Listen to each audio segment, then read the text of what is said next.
Oke, sudah dua on yang kita bahas, yaitu vision dan passion. Setelah vision dan passionnya ketemu, kemudian tadi peserta diminta untuk menulis resolution. Sekarang kita masuk kepada on yang ketiga, yaitu action.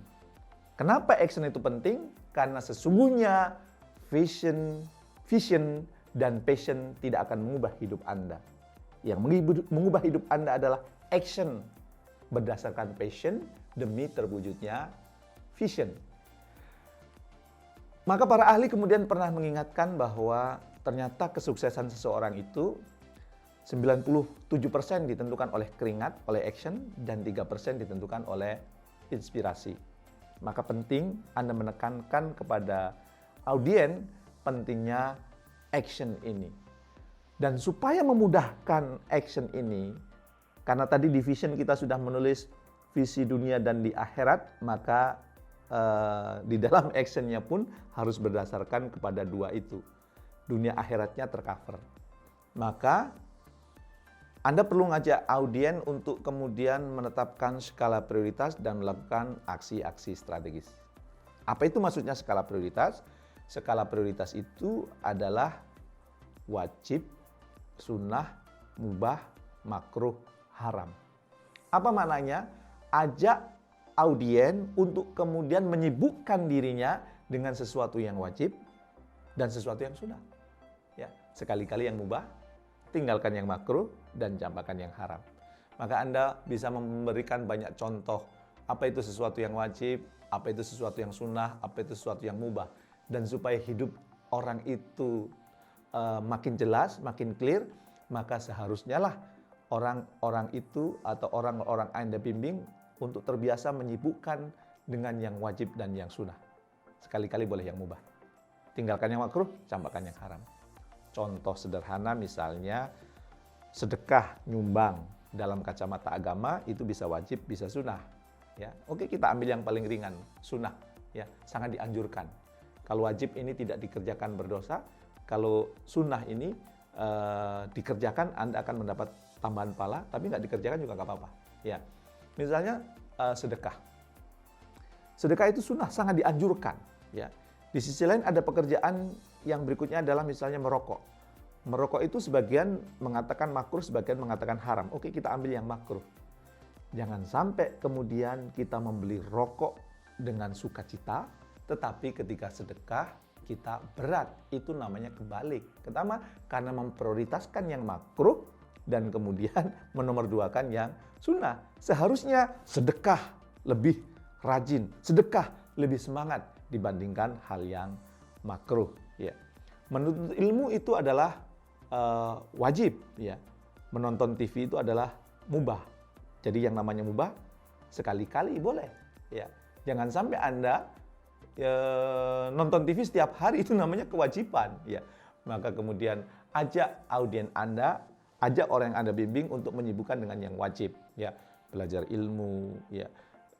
Menuntut ilmu, mencari nafkah, ya. Dan kemudian mendidik anak itu lebih wajib dibandingkan kemudian nonton TV, ya, kongko-kongko yang nggak jelas gitu. Nah, Anda perlu mengajak orang-orang yang Anda bimbing untuk terbiasa menetapkan skala prioritas, menyibukkan dengan yang wajib dan sunnah, ya, yang mubah sekali-kali lah ya, yang makruh tinggalkan dan yang haram campakkan. Silahkan Anda cari contoh-contohnya, begitu banyak. Kalau Anda bingung bisa nanya ustadz guru Anda, orang terdekat Anda, mana yang wajib, mana yang sunnah, mana yang makruh, mana yang mubah, dan mana yang haram. Ya. Dan setelah audien Anda ajak untuk menetapkan skala prioritas, maka audien juga Anda ajak untuk melakukan aksi strategis. Yaitu apa? 3As. Kerja keras, kerja cerdas, kerja ikhlas. Dan supaya kemudian kerja keras, kerja cerdas, dan kerja ikhlasnya itu lebih realistik, maka minta kepada audien Anda untuk kemudian mengingat apa resolusi yang sudah ditulis, dan kira-kira supaya tiga resolusi yang ditulis itu tercapai, kira-kira kerja keras apa yang perlu dilakukan, kerja cerdas apa yang perlu dilakukan, dan kerja ikhlas apa yang perlu dilakukan. Kerja keras ini menyangkut energi yang dikeluarkan, keringat yang dikeluarkan.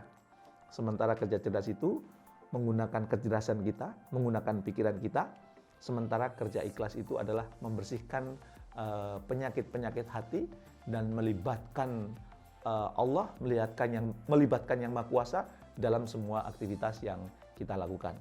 Anda perlu memastikan apakah kerja keras, kerja cerdas, kerja ikhlas yang ia lakukan, dan kalau itu konsisten dilakukan, 3 resolusi yang sudah ditulis tadi tercapai atau tidak. Kalau seandainya tidak tercapai, sudah melakukan ini, maka peserta diminta untuk mengubah lagi apa kerja keras, apa kerja cerdas, apa kerja ikhlas yang harus dilakukan.